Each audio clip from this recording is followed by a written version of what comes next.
کم کویکلی مطلب دا دی چې هله شابه زر راځه، یعنی د کم کویکلی مطلب دی هله شابه زر راځه.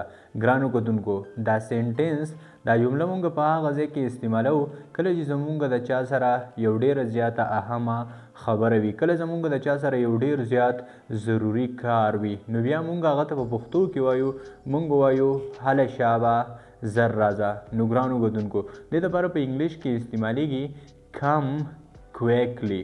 خو ګرانو کتونکو څنګه چې تاسو ته پته ده کم کویکلی دا د نارمل انګلیش سینټنس دی، دا د نارمل انګلیش جمله ده. که چېرته موږ د نارمل انګلیش په باره کې خبره وکړو نو نارمل انګلیش په ویلو کې یعنی په سپیکینګ کې هم ډېر زیات بد لګیږي په مقابله د ایډوانس انګلیش کې، په مقابله د پرو انګلیش کې. او بله دا کله چې موږ د نارمل انګلیش د پوهېدلو په باره کې خبره وکړو نو په نارمل انګلیش باندې یو ماشوم هم پوهېږي، یعنی که چا تعلیم نه وي کړی نو هغه هم په نارمل انګلیش باندې پوهېږي. نو ګرانو کتونکو که چېرته تاسو د کم کویکلی دپاره ایډوانس انګلیش استعمال کوئ، یعنی دغه سینټنس تاسو په ایډوانس انګلیش کې ووایئ یا په پرو انګلیش کې ووایئ نو دومره ده چې بیا به ستاسو په سینټنس باندې ستاسو په جمله باندې هر سړی نه پوهېږي. نو ګرانو کتونکو د دې دپاره په پرو انګلیش کې استعمالیږي پلیز کم پرامپټلی. د پلیز کم پرامپټلی هم مطلب دا دی چې هله شابه زر راځه، یعنی په ایډوانس انګلیش کې که چېرته تاسو چاته ویل غواړئ چې هله شابه زر راځه نو بیا ورته بلکل تاسو ویلی شئ پلیز کم پرامپټلی، یعنی پلیز کم پرامپټلی. په نارمل انګلیش کې د دې دپاره استعمالیږي کم کویکلی او په ایډوانس انګلیش کې د دې دپاره استعمالیږي پلیز کم پرامپټلی. اوس باقي ستاسو چوایس دی، ستاسو مرضي ده. که تاسو نارمل انګلیش استعمالوئ هم ټیک ده او که تاسو ایډوانس انګلیش استعمالوئ هم ټیک ده.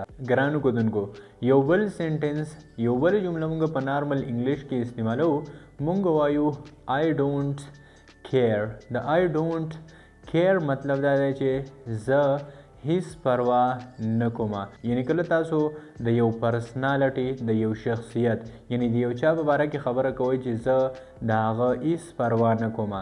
لا چېرته تاسو د یو کار باره کې خبره کوئ، د یو څیز باره کې د یو خبرې په باره کې خبره کوئ او تاسو وایئ چې زه هیڅ پروا نه کومه. د دې دپاره په نارمل انګلیش کې استعمالیږي آی ډونټ کیر. د آی ډونټ کیر مطلب دا دی چې زه هیڅ پروا نه کومه. خو ګرانو کتونکو که چېرته تاسو د دې دپاره ایډوانس انګلیش استعمال کوئ، که چېرته تاسو د دې دپاره پرو انګلیش استعمال کوئ نو بیا د هغې په مدد سره به ستاسو انګلیش ډېر زیات یونیک ولګېږي، ستاسو انګلیش به ډېر زیات مزیدار، ذایقهدار او مسالهدار ولګېږي. د دې دپاره په ایډوانس انګلیش کې استعمالیږي it does not concern me. د it does not یا it doesn't concern me هم مطلب دا دی چې زه هیڅ پروا نه کومه. د کنسرن معنی ده تعلق رکھنا یا کاروبار یا کام، یعنی کنسرن خو ډېرې زیاتې معنی لري خو دلته یې معنی ده تعلقات رکھنا. او د پوره سینټنس مطلب دی it doesn't concern me مطلب دا دی چې زه هیڅ پروا نه کومه. په نارمل انګلیش کې استعمالیږي I don't care یا I do not care او په ایډوانس انګلیش کې استعمالیږي it doesn't concern me. ګرانو کتونکو زه امید لرم چې تاسو به پوه شوي یئ. او ګرانو کتونکو اوس راځئ چې یو بل سینټنس یو بله جمله هم د نارمل انګلیش او هم د ایډوانس انګلیش استعمال کړو. په نارمل انګلیش کې مونږ وایو زه در روان یم. کله چې مونږ ته یو څوک رینګ وکړي یا کله زمونږ نه څوک تپوس وکړي مونږ ته وایي ته چېرته یې، نو بیا هغه ته مونږ په دغه وخت کې وایو مونږ وایو زه در روان یم. د دې دپاره په نارمل انګلیش کې استعمالیږي I am coming یا am coming. خو دا د نارمل انګلیش سینټنس دی. څنګه چې تاسو ته معلومه ده په دې باندې هر سړی پوهېږي. نو ګرانو کتونکو د دې دپاره په ایډوانس انګلیش کې استعمالیږي I am on my way. د I am on my way هم مطلب دا دی چې زه در روان یم. په نارمل انګلیش کې د دې دپاره استعمالیږي I am coming او په advance English کې یعنی په پرو انګلیش کې د لپاره استعمالیږي I am on my way. د دوانو یو مطلب دی، د دوانو یو معنی ده زه در روان یم. یو بل سنټنس یو بل جمله مونږه په نارمل انګلیش کې استعمالو، مونږ وایو I will try یا I'll try. مطلب دا دی چې زه به ټرای وکم، زه به کوشش وکم د یو سیس په باره کې، د یو کار په باره کې، د یو خبرې په باره کې زه به کوشش وکم. خو ګرانو کتونکو دا نارمل انګلیش دی. که دې دپاره تاسو ایډوانس انګلیش استعمال کوئ نو بیا باقي تاسو ته پته ده چې د هغې په مدد سره څه کیږي. بالکل ستاسو په انګلیش باندې به یو عام کس نه پوهیږي، یو داسې کس چې د هغه تعلیم کم وي، هغه د انګلیش سره ډیر زیات آشنا نه وي، هغه په انګلیش ډیر زیات نه پوهیږي، نو بیا هغه ستاسو په پرو انګلیش باندې نه پوهیږي. ګران کتونکو دې دپاره په ایډوانس انګلیش کې یا په پرو انګلیش کې استعمالیږي I will make an effort. د I will make an effort هم مطلب دا دی چې زه به کوشش وکم. I will make an effort مطلب دا دی چې زه به کوشش وکم. په نارمل انګلیش کې دې دپاره استعمالیږي I will try یعنی زه به کوشش وکم. او په ایډوانس انګلیش کې دې دپاره استعمالیږي I will make an effort. د دوانو یو مطلب دی. او ګرانو کتونکو زه امید لرم چې تاسو به په نارمل انګلیش او هم د ایډوانس انګلیش په سنټنسز باندې پوه شوي یئ. او اوس راځئ چې دې سره سره څه نور هم د ایډوانس انګلیش او د نارمل انګلیش سنټنسز زده کړو چې د هغې په مدد سره ستاسو انګلیش نور هم قوي شي، ستاسو انګلیش نور هم سټرانګ شي. په نارمل انګلیش کې مونږ یو بل سنټنس یو بل جمله استعمالو، مونږ وایو listen to me یعنی زما واوره. listen to me مطلب دا دی زما خبره واوره. خدا د نارمل انګلیش سنټنس دی listen to me. ګرانو کتونکو د دې لپاره په ایډوانس انګلیش کې استعمالیږي please hear me out. او د please hear me out هم مطلب دا دی چې زما واوره. په نارمل انګلیش کې د دې لپاره استعمالیږي listen to me او په ایډوانس انګلیش کې د دې لپاره استعمالیږي please hear me out. یو بل سنټنس دی یو بل جمله ده، مونږ وایو sit down مطلب دی لاندې کینا یا ښکته کینا. د sit down مطلب دی لاندې کینا یا ښکته کینا. خو ګرانو کتونکو په دې باندې هر سړی پوهیږي چې د sit down مطلب دی ښکته کینا. د دې لپاره په ایډوانس انګلیش کې یعنی په پرو انګلیش کې استعمالیږي please take your seat.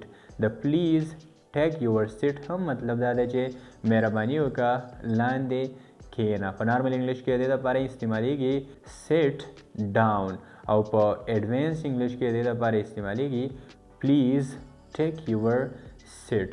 یو بل سنټنس دی یو بل پریزل ورب دی stand up یعنی stand up او sit down دا دواړه پریزل ورب دی. په دې باندې آلریډي مونږه یو ویډیو جوړه کړې ده. یوازې sit down او stand up پریزل ورب نه دي، د دې سره سره تقریبا 15 پورې نور پریزل ورب هم مونږه په هغه ویډیو کې زده کړي دي. که چېرته تاسو هغه ویډیو نه وي کتلې یعنی تاسو د پریزل وربس ویډیو نه وي کتلې نو بالکل د دې ویډیو په ډسکرپشن کې به زه تاسو ته د هغه ویډیو لینک پرېږدم، تاسو بالکل د هغې نه پریزل ورب زده کولی شئ. نو ګرانو کتونکو یو بل پریزل ورب دی stand up. د stand up مطلب دا دی پاسه ودرېږه یا بره ودرېږه. خو څنګه چې تاسو ته معلومه ده دا د نارمل انګلیش سنټنس دی، دا د نارمل انګلیش جمله ده.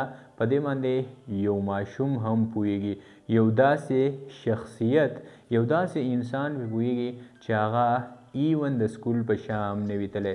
نو ګرانو کتونکو که د دې لپاره تاسو چېرته ایډوانس انګلیش استعمال کوئ نو بیا ستاسو انګلیش به یونیک ولګیږي، ستاسو انګلیش به خلک په مثالونو کې ورکوي. د دې لپاره په ایډوانس انګلیش کې یا په پرو انګلیش کې استعمالیږي پلیز رایز. د پلیز رایز هم مطلب دا دی چې پاسه ودرېږه. په نارمل انګلیش کې د دې لپاره استعمالیږي stands of په advance English کې د لپاره استعماليږي پلیز رایز. ګرانو کتونکو زه امید لرم چې تاسو ته به د دې ویډیو نه فایده شوي وي، یعنی تاسو به د دې ویډیو نه زده کړه کړې وي، تاسو به د دې ویډیو نه نارمل انګلیش او هم د ایډوانس انګلیش سنټنس زده کړي وي. که چېرته واقعي تاسو ته د دې ویډیو نه فایده شوي وي نو بیا ورسره ویډیو له یو لایک ورکړئ، او که چېرته تاسو غواړئ چې تاسو په خپله مورنۍ ژبه پښتو کې د الف نه والا تر یې پورې انګلیش زده کوئ او هغه هم صرف او صرف په 2 میاشتو کې، نو بیا در سره هم په دې زموږ د یوټیوب چینل سبسکرایب کړئ او په خوا کې ورسره بیل آیکن هم دباو کړئ، ځکه کله چې موږ نوی ویډیو اپلوډ کو نو د ټولو ناول به د هغه ویډیو نوټیفیکیشن په 15 سیکنډه کې دننه تاسو ته درځي. او که چېرته تاسو د انګلیش سره ریلیټډ په یو ټاپک کې کنفیوز یې، یعنی تاسو په ایکټیو وایس پیسیو وایس باندې نه پوهیږئ، ماډل وربز باندې نه پوهیږئ، دغسې پارټس آف سپیچ باندې نه پوهیږئ، یا نور چې څومره د انګلیش سره ریلیټډ ټاپکس دي تاسو په هغې باندې نه پوهیږئ، نو د هغې د پوهېدلو لپاره تاسو صرف او صرف موږ ته په کمنټ سیکشن کې یو کامنټ وکړئ او انشاءالله زموږ راتلونکې ویډیو به ستاسو هم د دغه کمنټ مطابق وي. د ویډیو کتلو ډیره مننه. د نیکسټ ویډیو پورې په الله سپارم. د لوی الله په امان. تھینک یو سو مچ. Thank you.